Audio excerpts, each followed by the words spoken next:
माणसं भगवान बुद्धाने प्राण्यांच्या मध्ये आपला तेज निर्माण केला. त्याला काय म्हणतात? पुरीस धम्म सारथी. आता आल्वक नावाचा एक यक्ष आहे. तो आल्वक नावाचा यक्ष जो आहे, यक्ष म्हणजे काय? म्हणजे यक्ष म्हणजे त्याचा जन्म अशा ठिकाणी झालेला आहे. तो शक्तिशाली आहे, तो शक्तिशाली आहे, पण त्याचं चित्त वाईट असतं, प्रदूषित असतं, रुक्ष असतं, राक्षसांसारखं आपण म्हणतो त्याला. बुद्ध आणि धम्मामध्ये तुम्ही वाचलं असेल, तो अनाथपिंडकाच्या जेतवनात येतो, प्रवचन ऐकतो, घरी जातो, बायको शिव्या देते. कुठे गेलतास रे म्हणते, तर म्हणते मी जेतवनात गेलतो. अरे ते येडा आहे रे गौतम, तुम्ही येडा होशील. बायको म्हणते तुझं खरं आहे म्हणते बायकोला. हो तुझं खरं आहे, आता जात नाही म्हणते. आणि त्यानं म्हणते तिथून त्या का झाडाखालून काही लोक जात असतात आणि ते विचारतात, अरे तुला झाडावर कसा जन्म मिळाला? तर त्यानं सांगते, श्रावस्तीला माझ्या बायकोनं असं म्हणली बुद्धाला, तर मी मान हलवलं म्हणून इथं जन्माला आलो म्हणते. बुद्ध आणि धम्मात वाचा, तुम्ही वाचले का? त्याला काय शब्द दिलेला आहे? हां, यक्ष नाही, दुसरा शब्द दिला आहे बाबासाहेब. हां, दुसरा शब्द आहे काहीतरी, संबंध झालो. मी मेल्यानंतर संबंध झालो म्हणते ते. बरोबर आहे. बायको पुढं मान झुकवल्यामुळे तिने बुद्धाला शिवाय दिल्या आणि तसं मेल्यास. तसं राक्षस म्हणजे ज्याचं चित्त अस्थिर असतं, ज्याचं चित्त अशा विशेष ठिकाणी पण शक्तिशाली आहे, पण चित्त त्याचं रुक्ष कठोर आहे त्याचं चित्त. असं जसं की नाग यवनी. बघा नाग यवनी कशी आहे? तिर्यक प्राण्यांची यवनी आहे ती, पण शक्तिशाली असतात. एवढं शक्तिशाली असतात काही काही नाग.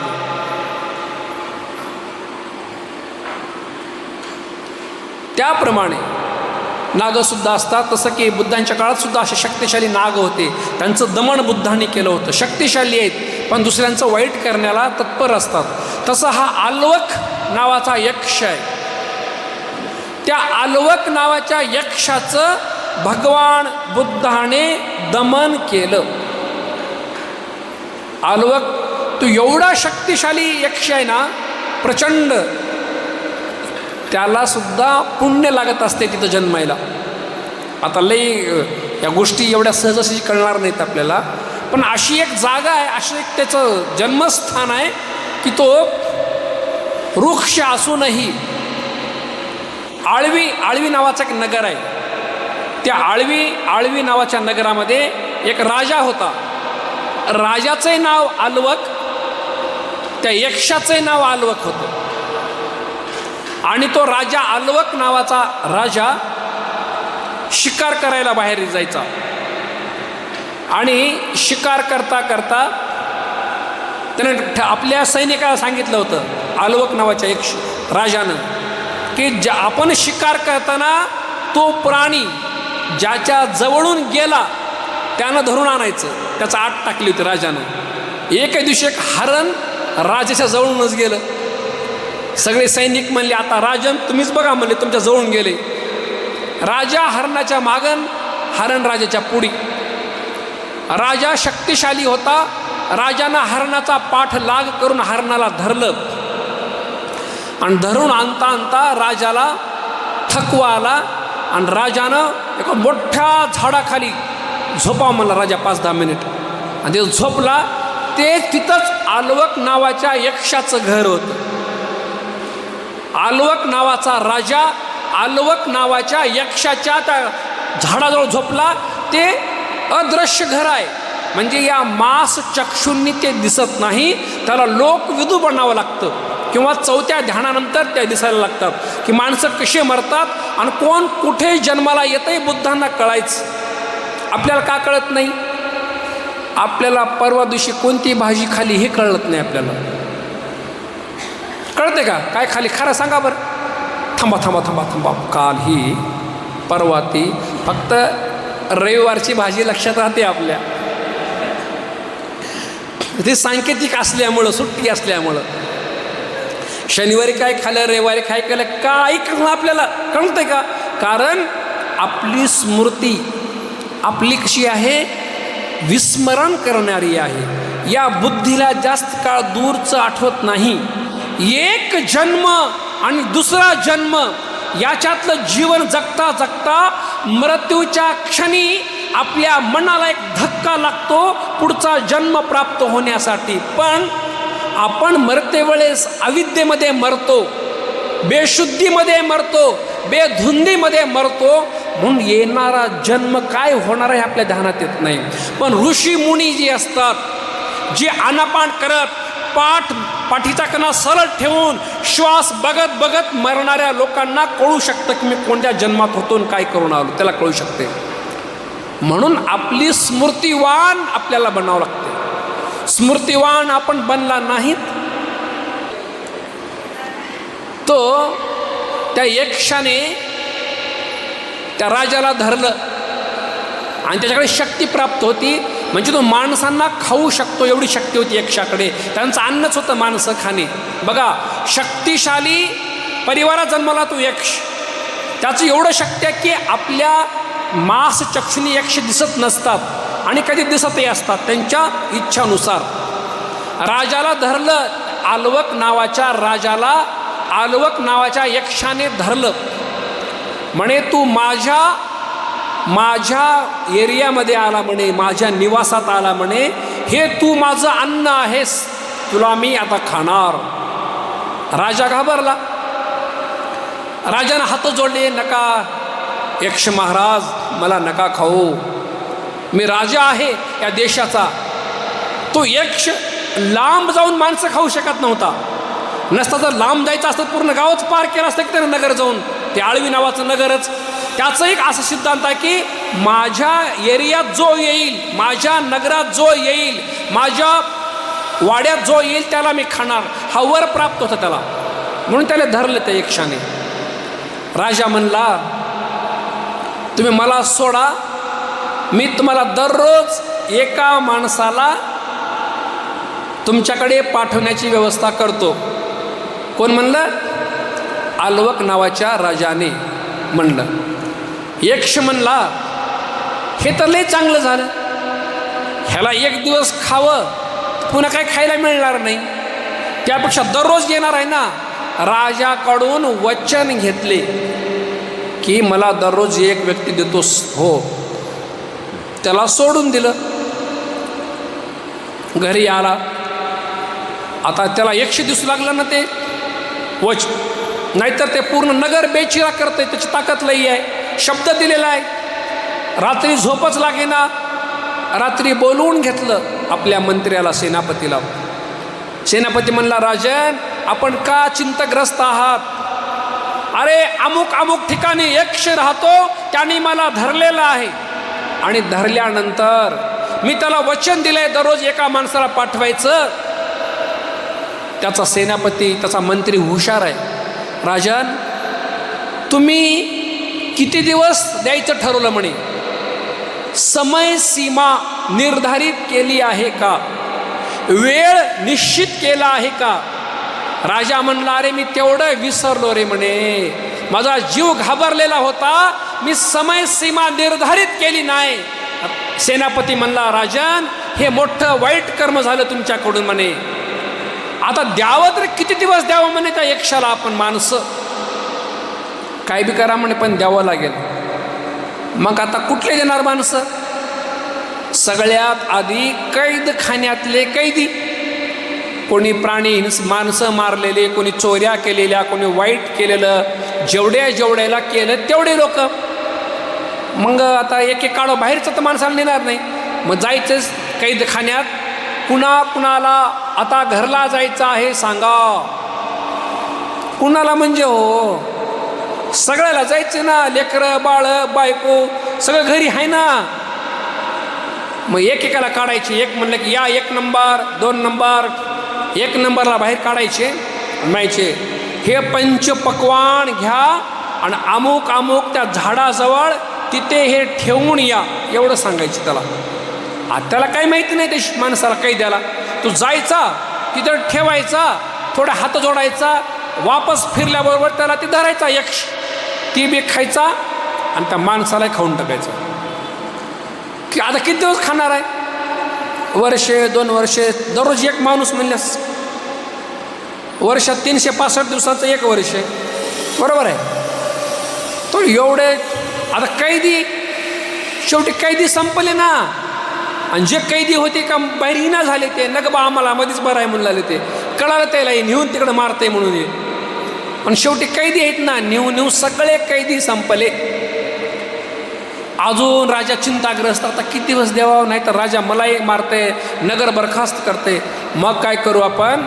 सेनापतीला घेतलं, म्हणे जेवढे आपले गावं नगरं आहेत, आता राज्य काय कमी आहे का?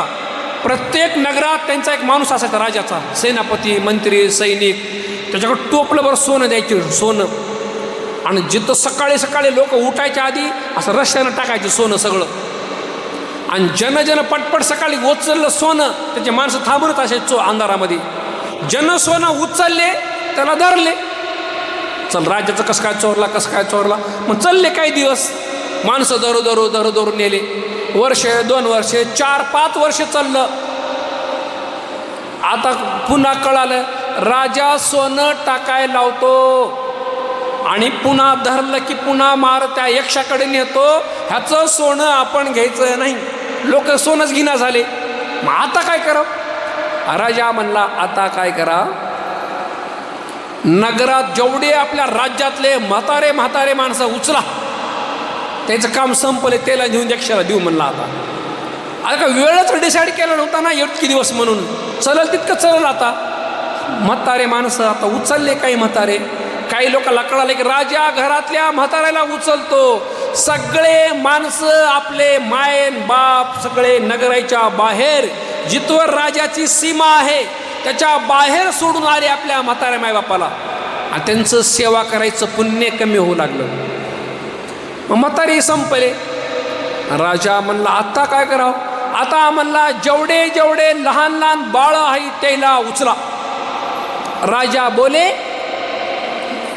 म्हणून बाबासाहेबांचं संविधान आहे भारतामध्ये, लोकशाहीमध्ये लय पुण्यवान तुम्ही लोक आहात. हुकुमशाही काय असते, राजशाही काय असते याचा अनुभव तुम्हाला आहे ना.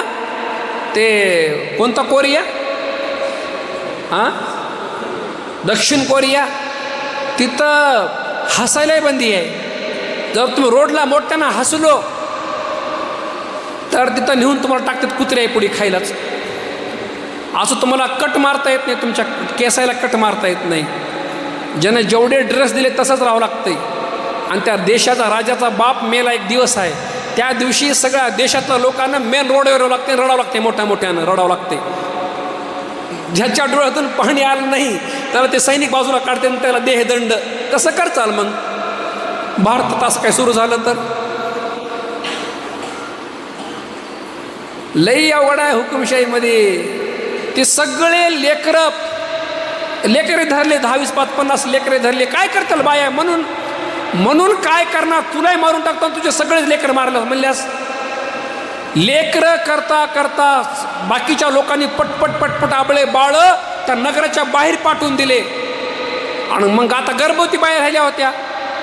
गर्भवती बायाही बाळाला जन्माला घालायच्या आधी बाहेर पळू गेल्या आणि तिकडंच बाळही संपले. असं किती दिवस चाललं माहिती आहे का? 12 वर्ष. किती वर्ष? एका वर्षाला किती माणसं? 365 गुणिले किती करावं? 12, बरोबर आहे का? तेवढे बघा आता किती माणसं मेली असते. राजानं बोलला, सगळे बाळ संपले. आता राजाला एक बाळ झालं होतं, चांगलं रांगू लागलं तर व्यवस्थित मोठं होऊ लागलं तर रांगून आता चलू लागलं ते बाळ बी. आता लोक म्हणले सगळे नगरात म्हातारे नाही आणि बाळे नाही, आज एक आपल्यावर कोपल म्हणे. आणि बघा काय ते तुमचं बाळ आहे म्हणे. आता अर माझं बाळ आहे, उचला रे बाबा त्याला नेऊन द्या म्हणे, पण यक्षाला शांत करा म्हणे. आता कुणाचं असं माईला दे वाटतंय का? घेतलं मायकून हिसकाटून चाल म्हणे. निघाले त्या बाळाला घेऊन. आपले धम्मराजाला लोकविदू म्हणतात. काय म्हणतात? वंदनेत म्हणता का नाही? लोकविदू अनुत्तर आहेत. त्यांच्यासारखा सर्वश्रेष्ठ लोकविदू कोणी नाही. श्रावस्थित बसून बुद्धाला कळत होतं की आज मला कोठे जायचंय, कोणाला धम्म द्यायचंय. आधीच त्यांनी चिंतन केलं. जे बाळ आहे ना ते कुमार, बघा राजाचं नाव आलवक राजा, यक्षाचं नाव आलवक यक्ष आणि बाळाचं नाव बी आलवक कुमार होतं. त्या बाळाचं नाव आलवकच, कारण त्यांचं आळवी नावाचं राज्य आहे. आळवी नावाचा राजा म्हणून त्याचं आलवक नाव आहे. बुद्धानं तिथून बघितलं हे जे बाळ आहे ना, हे बाळ थोडं मोठं झालं ना की अनागामी अवस्थेला प्राप्त होणार आहे. किती अवस्थेला? धम्माच्या तिसरी अवस्थेला. चौथी अवस्था कोणती आहे? अरहंताची. तिसरी अवस्था कोणती आहे? अनागामी. दुसरी अवस्था सकृदागामी. पहिली अवस्था श्रोतापन्न. लक्षात आलं? अरहंत मार्गाच्या 4 पायऱ्या: श्रोतापन्न, सकृदागामी, अनागामी आणि अरहंत. ज्याला पहिली अवस्था प्राप्त झाली, श्रोतापन्न व्यक्ती कधीच पशूंच्या पक्ष्यांच्या जन्माला जात नसतो. ज्याने अरहंताची पहिली अवस्था जाणली. दुसरी अवस्था सकृदागामी, तो या विश्वात एकदाच पुन्हा जन्माला येतो. अनागामी, अगमन, पुन्हा अनागामी व्यक्ती विशिष्ट देवलोकातून अरहंत होतो. आणि चौथी अरहंत व्यक्ती पुन्हा जन्मने मरणे या जगात येत नाही. लक्षात आलं इथं? त्याच्यातली त्या आलवक कुमाराला किती अवस्था मिळणार होती? तिसरी, अनागामी. बुद्धानं श्रावस्ती येऊन बघितलं आणि बुद्ध म्हणाले त्या बाळाला तो यक्ष खाऊ शकणार नाही, कारण त्या बाळाची अनागामी बनायची पारमिता आहे. बघा, आणि तो यक्ष आहे ना, तो यक्ष आज श्रोतापन्न बनणार आहे. बघा, 12 वर्ष माणसं खालेला आलवक यक्ष आज श्रोतापन्न बनणार आहे. मग आज का श्रोतापन्न बनणं झालेत की लोक? हेच मला प्रश्न पडलाय. श्रोत म्हणजे प्रवाह, अपन्न म्हणजे पडणे. धम्म मार्गाच्या प्रवाहात पडा. धम्म मार्गाच्या प्रवाहात पडणे म्हणजे धम्माला सर्वश्रेष्ठ मानणे, धम्माच्या गुणांना सर्वश्रेष्ठ मानणे, धम्माची प्रीती, धम्माचा प्रमोद, धम्माचा आनंद, धम्माचे पंचशील, धम्माचे अष्टशील पालन करणे आणि त्या धम्माचं श्रद्धेचं बीज वाढवत राहणे हे श्रोतापन्न होण्याची लक्षणं आहेत. ही साधी अवस्था नाही. अनाथ पिंडकाला ती प्राप्त होती, माता विशाखाला ती अवस्था प्राप्त होती. ती अवस्था, पहिली अवस्था यक्ष आलवक यक्षाला प्राप्त होणार होती. हे भगवान बुद्धानं बघितलं आणि बुद्ध श्रावस्तीकडून त्या आलवी नगरला आले. आता एवढ्या कमी वेळेमध्ये माणूस कसं चलत जाईल तिथं जाऊन काम करेल? लोकविदू त्यांना बनावं लागतं. 8 विद्या 15 चरण त्यांना प्राप्त असतात. बुद्ध कोटी आपल्या दिव्य बलाच्या, रिद्धी बलाच्या शक्तीने जाऊ शकतात. तिथे धम्म सांगून वापस येऊ शकतात. तेव्हा जगामध्ये धम्मचक्र प्रवर्तन होत असते. 80 वर्षे बुद्धाला आयुष्य मिळालेलं असतं. त्याच्यामध्ये या ब्रह्मांडापर्यंत त्यांना धम्म न्यायचा असतो कमी वेळेत, म्हणून तेवढं रिद्धी बळ त्यांच्याकडे असावं लागतं. शास्त्र आले आणि आलवक नावाच्या यक्षाच्या महालात, जे बुद्धांना दिसतोय त्या महालात जाऊन बसले. बघा, आता महालात जाऊन बसले तर त्या यक्षाच्या सगळ्या बायका बुद्धाचं प्रवचन ऐकायला आल्या. आणि हा यक्ष आलवक नावाचा यक्ष तेव्हा महालात नव्हता. यक्ष लोकांचं संमेलन चाललं होतं हिमालय पर्वतामध्ये. त्या हिमालयामध्ये यक्षांच्या संमेलनामध्ये तो यक्ष गेला होता. आणि त्या महालाच्या सुरुवातीला एक सिक्युरिटी गार्ड, सुरक्षा रक्षक थांबलेला आहे. कुणाचा? त्या आलवकाचा. त्याचं नाव गद्रभ असं आहे. आणि तो थांबलेला आहे. आणि तो बुद्ध जाऊन कुठं बसले आता? त्या यक्षाच्या मोठ्या आसनावर जाऊन बसले, जिथं त्याची मोठं अशी गादी आहे, महालासारखं राजमहल आहे यक्षाचा. ते गद्रभ म्हणतंय, हो तुम्ही जे कोणी असाल तुम्हाला मी हात जोडतो, या महालात येऊ नका, आला तरी ते बसू नका. माझा जो राजा आहे ना तो अत्यंत रुक्ष आहे, अत्यंत क्रूर आहे, अत्यंत कठोर आहे. ते तुम्हाला मारून टाकू शकतो, मध्ये प्रवेश करू नका. ते गद्रभ नावाचा तो सेवक बुद्धाला म्हणतोय. भगवान बुद्धांनी त्याचं काहीच ऐकलं नाही, शांत बसले. काही धम्मचर्चा चालू आहे त्यांच्या पत्न्यासोबत, काही ध्यान करणं चालू आहे. बुद्धाला माहिती आहे की यक्ष तिकडे आहे म्हणून. आणि जिथे बुद्ध बसलेत त्या महालाच्या वरून 2 यक्ष दुसरे चालले होते त्या संमेलनामध्ये. सातागिरी आणि हेमवत्तू त्यांचं नाव. 2 यक्ष चाललेत. कुठे? ते पण यक्ष आहेत, ते पण संमेलनाला चाललेत, पण ते 2 यक्ष श्रोतापन्न यक्ष आहेत. श्रोतापन्न म्हणजे अरहंताच्या पहिल्या मार्गाचा त्यांना साक्षात्कार झाला अशी ती. आणि कुणामुळे साक्षात्कार झालेला आहे? बुद्धामुळे.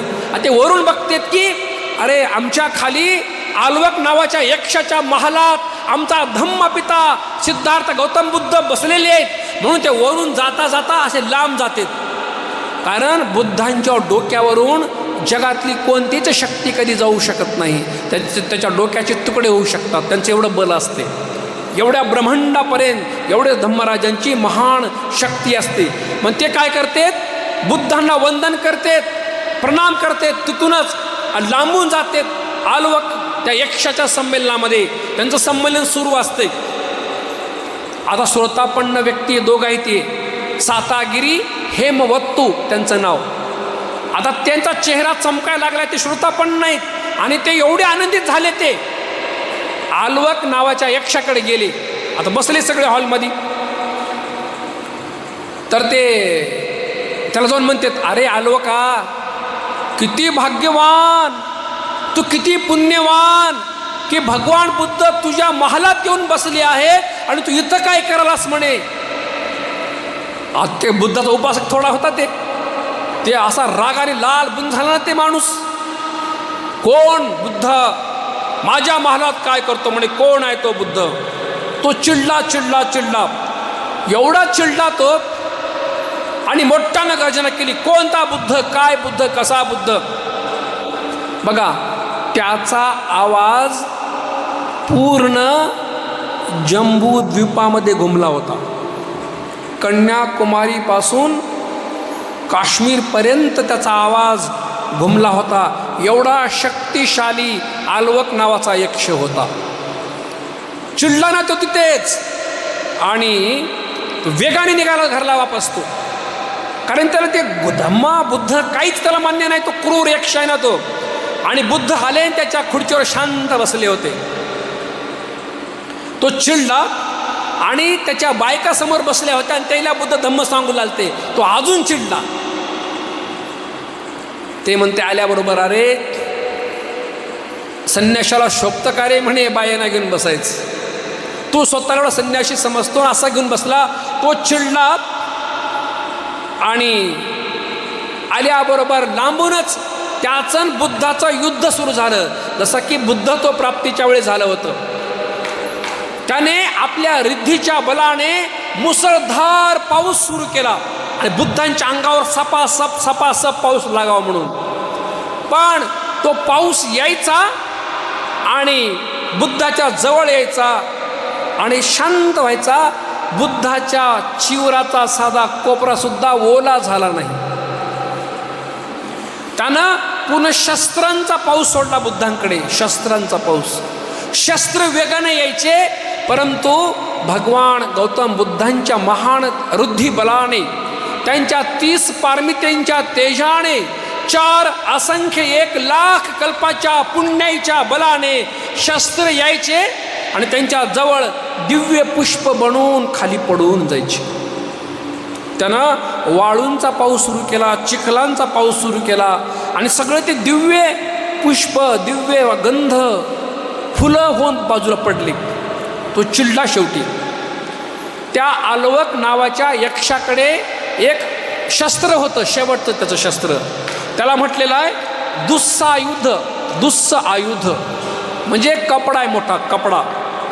म्हणजे त्याचं म्हटलेलं आहे तो दुस्स आयुध यक्षानं जर असं हवेत फेकलं, हवेत, तर त्या भागात कितीतरी वर्षे पाऊस पडत नव्हतं, एवढं शक्तिशाली आहे. आणि तो जर तो दुस्सायुध शस्त्र जर जमिनीवर टाकलं, जमिनीवर 12, 15, 20 वर्षे त्या संपूर्ण भागामध्ये गवत येत नव्हतं, असं पालीमध्ये उल्लेख केलेला आहे. म्हणजे एवढं शस्त्र आहे त्याच्याकडे मोठं. त्यानं शेवटचं शस्त्र काढलं. आता हा बुद्ध ऐकत नाही म्हणे. कोणीतरी तपस्वी आहे, कोणीतरी तेजस्वी आहे, कोणीतरी शक्तिशाली आहे, माझा अहंकार दुखावलाय म्हणते. आता माझा काही इलाज चालला, ते शस्त्र काढलं त्यानं आणि संकल्प केलं आणि बुद्धांच्या अंगावर वेगाने फेकलं. ते एवढं शक्तिशाली. पण म्हणून बुद्धाला 30 पारमिता पूर्ण कराव्या लागतात आणि एवढा काळ द्यावा लागतो बुद्ध बनायला. नसता जंगलात त्या कसला घनघोर, आजही एवढं जंगल वाटते बुद्ध गायचा तो भाग. त्यावेळेस कसा जंगल असेल. आणि तिथं ज्ञान मिळालं, साप चावले आणि मेले आणि संपले, असं होते का? ज्याला सम्यक संबुद्ध बनायचं त्याला एवढ्या जन्मांची पारमिता पूर्ण केल्यास त्यांना नैसर्गिक मरण येत असतं. आणि विश्वात त्यांच्यासारखा अणुत्तर कोणीच नसतो त्यांच्यासारखा. मग त्याला कोण मारणार आहे बुद्धांना? आजही काही लोक पुस्तकं लिहितात बुद्धांना सुद्धा विष देऊन मारलं म्हणून. आपल्यातलं काही संघटना नाही, काही लोक आहेत, लय बुद्धिमान झाले आपल्या समाजात आजकाल लोक. बाबासाहेबालाही मारून टाकलं म्हणतात, बुद्धालाही मारून टाकलं म्हणतात, यालाही मारून. दन काय देणं होता तिथं बघायला, कसं मारून टाकलं बघायला. बुद्ध म्हणले की बुद्धाला नैसर्गिक मरण सांगितलं होतं. माघ पौर्णिमेला बुद्धाने सांगितलं होतं, माघ पौर्णिमेला आजपासून 3 महिन्याला मी महापरिनिब्बाणाला जाणार आहे. त्याला कोण मारू शकते? आणि ते अन्न खाता नाही बुद्ध म्हणले होते. चुंदा हे आता मला दिलंस ना, माझ्या शिष्यांनाही देऊ नको. हे बुद्धांचं भोजन आहे, हे त्यांनाच पचते, बाकीच्यांना पचणारं नाही. बघा किती महाकरुणिक बुद्ध आहे. तरी लोक बुद्ध म्हणतात इथल्या लोकांनी मारलं. म्हणजे संदर्भ आपले क्लिअर झाले पाहिजे. तर भगवंत एवढे शक्तिशाली आहे, त्यांना ते दुस्सायुध फेकलं. असं भगवान बुद्धांच्या महान तेजाने भगवंताच्या पायाजवळ आलं, ते दुस्सायुध पडलं. बुद्धाने थांबून त्याच्यावर पाय पुसले, असे पायच पुसले. ते बघितल्याबरोबर तर आता थरथर त्याचे सुरू झाले. आता सगळं संपलं म्हणले माझं. मी त्यांना मुसळधार पाऊस दिला, शस्त्र दिला, चिखलाचा मारा केला, वाळूचा मारा केला, शस्त्रांचा मारा केला. शेवटी माझं जे शस्त्र आहे दुस्स आयुध, हे सुद्धा त्यांच्या पायाजवळ गेलं, त्यांनी पाय पुसले. म्हणे आता कसं करावं? आता तो जसा एखादा विषारी साप असतो आणि त्या विषारी सापाचे दात काढून घ्यावे. संपले की विषारी दात काढून घेतल्यास काय राहिले त्याच्यामध्ये? थोडं मरेल का माणूस नंतर? तसं मग ते म्हणाला आता मी काही करू शकत नाही याच्यासोबत, तर याच्यासोबत मी आता चर्चा करतो. कारण या तपस्व्याकडे, या व्यक्तीकडे मैत्री आहे म्हणून असं झालेलं आहे. याच्यामुळे मी याच्याशी चर्चा करतो, असं म्हणलं की ते. आणि म्हटलं हे श्रमण, तू माझ्या घरात न विचारता आलास. आता त्यानं बौद्धिक स्तरावर चर्चा करू लागलं बुद्धांसोबत, हरल्यामुळं. कारण ते पुण्यवान आहे, आज श्रोतापन्न बनणार आहे. ते आधीच बुद्धाला माहिती आहे ना, आधीच बुद्धाला माहिती आहे ते. आणि त्याच्यातलं गुण बुद्धाने ओळखले ना, म्हणून तर बुद्ध आले त्याच्याकडे. त्यामध्ये माझ्या घरात घुसलास मला न विचारता आणि माझ्याच स्त्रियांना घेऊन बसलास प्रवचन देत, हे एखाद्या तपस्वाला शोभतं का सांग म्हणे. बुद्ध शांत आहेत, स्थिर आहेत, मैत्री आहे बुद्धांकडे. बुद्ध क्रोध कारण त्यांचा क्रोध सगळा निघून गेलेला असतो. म्हणते बुद्धाला त्यांचं तेज किती आहे बघण्यासाठी, हे श्रमणा उठ, माझ्या महालाच्या बाहेर जा. हो यक्षा, मी महालाच्या बाहेर जातो. बुद्ध उठून त्या महालाच्या बाहेर गेले. हे श्रमणा, महालामध्ये आत ये. पुन्हा मध्ये आले. हे श्रमणा, पुन्हा बाहेर. बुद्ध पुन्हा बाहेर, पुन्हा आत ये, पुन्हा आत. असं 3दा केलं बुद्धाला मध्ये बाहेर. आणि 4थ्यांदा बुद्ध मात्र खुर्चीवर बसले जाऊन. मग म्हणले, हे आलवक यक्षा, आता मी इथून उठणार नाही. म्हणले, तुला काय करायचे कर. ते म्हणे, आता ह्याला बोलाव तर बोलाव काय, आता उठ नाही म्हणते, काहीच म्हणते. ते म्हणताय, माझ्या प्रश्नांची जर उत्तर दे, या अमुक अमुक माझ्या प्रश्नांची जर उत्तर नाही दिलास तर तुझं मी हृदय फाडून टाकीन, गंगा नदीच्या पलीकडे तुला फेकून देईन, तुला चूर्ण चूर्ण करून टाकेन, असं बुद्धाला त्यानं घोषणा करते. आणि बुद्धही त्याला म्हणते, आलवक यक्षा, या संपूर्ण ब्रह्मांडामध्ये मला मारण्याचं धैर्य कोणातच नाही, कारण एवढा कोणी शक्तिशाली नाही. देव, ब्रह्मा, मार कोणीच माझ्या शक्तीसारखा नाही, माझ्या सामर्थ्यासारखा नाही, मला मारू शकणार नाही. तरी पण मी तुला प्रश्न विचारण्याची संधी देतो, तू मला प्रश्न विचार. बघा, ते प्रश्न कधीचे होते माहिती आहे का? त्याच्या मायबापानं एका सोन्याच्या पट्टीवर कोरून ठेवले होते. कुण? आलवक यक्षाच्या मायबापानं. आणि ते प्रश्न याच्या पूर्वी जे बुद्ध होऊन गेले त्यांचं उत्तर प्रश्न होते. ते त्या बुद्धांना विचारलेले ते प्रश्न होते. याच्या पूर्वी कोणते बुद्ध होऊन गेले सांगा? कोणते कोणते बुद्ध होऊन गेले? याच्यानंतर उखाणे घ्यायचे नाही, लग्नात कुणाचं नाव घ्यायचं नाही, ते बंद करून टाकायचं. आता अंतिम एकच नाव, नमो तस्स भगवतो अर्हतो सम्मा संबुद्धस. शहरात काही नावाची परंपरा नसेल, पण आमच्या खेड्यामध्ये लई आहे. लग्नामध्ये लई नावं घेतात बाया. ह्याचे लेख ह्याच्या घरून तिकडे गेले, तिकडून तिकडे गेले, ह्याचं नाव घेते, आणि काय की झालं, काय की झालं, काय की झालं. हिला वंदना पाठ होईना, हिला आपण उखाणं पाठ करते. म्हाताऱ्या बाया आमच्याकडच्या 80 वर्षाच्या म्हाताऱ्या बाया 5-5 मिनिटाचं नाव घेतात.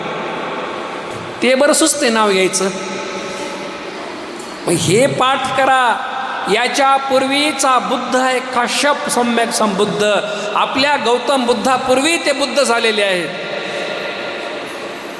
या कल्पात 5 बुद्ध होणार आहेत. 4 झाले. ककुसंध बुद्ध, कोणागमन बुद्ध, काश्यप बुद्ध, सिद्धार्थ गौतम बुद्ध आणि येणारे आर्य मैत्रीय बुद्ध.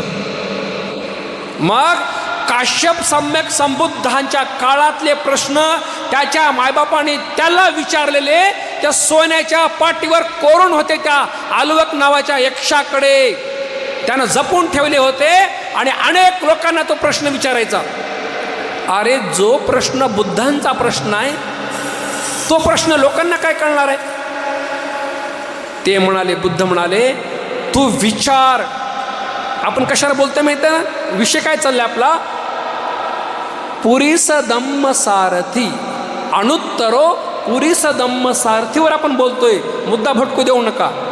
पुरीस धम्म सारथी म्हणजे दमन केलेल्या पुरुषांचा सारथी आहे बुद्ध. नेता, काफिला सारणारा नेता आहे तो, सार्थवाह आहे तो, नेतृत्व करणारा आहे तो विश्वाचं. म्हणून त्यांना पुरीस धम्म सारथी. आणि कुणाचं दमन केलं त्यांनी? अशा आलवक नावाच्या यक्षाचं दमन केलं. ही गोष्ट आपली चालू आहे.